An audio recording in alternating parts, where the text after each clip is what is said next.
Radio. Rahim here with Jim Lampley. Everybody knows this face and knows your voice, sir.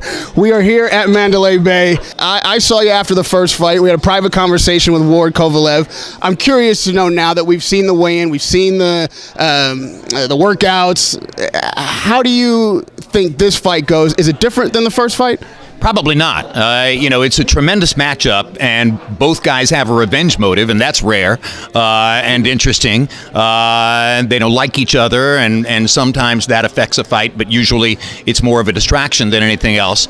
You know, they're 33 and 34 years old, so neither is in a position to make some kind of wholesale change in what they do. So the general confrontation that we saw the first time around, Kovalev with his power game, jab and right hand, against Ward's tactical capability, his adjustment capability, and his sophisticated defensive and inside skills, that stays in place. It's still the same thing.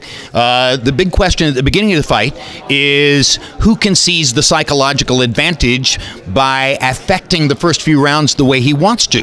Ward wants to make the first 3 or 4 rounds of this fight feel like the last 3 or 4 rounds of the first fight to Kovalev.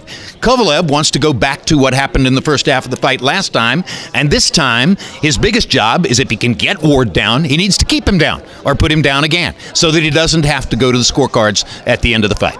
Simply put, is this more of a mental challenge for each fighter or physical? Which wins out on Saturday night? The more physically dominant fighter or the mentally prepared fighter? Well, interestingly, both of them have a way in which they think they can be better physically.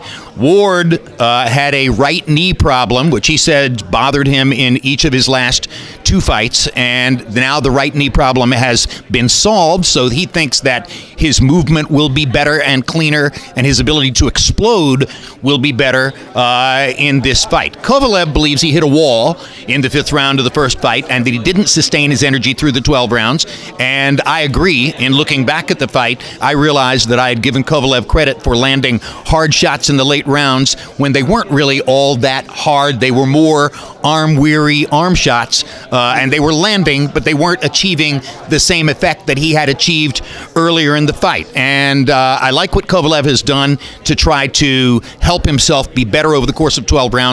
Brought in a new strength and conditioning coach, a strength and conditioning coach from a very scientifically sophisticated sport, biathlon. Maybe this guy can find a way for him to even out his energy level over the course of the 12 rounds. And as for Ward, you know, if it makes a big difference that the right knee is better, we'll probably see it in the early rounds.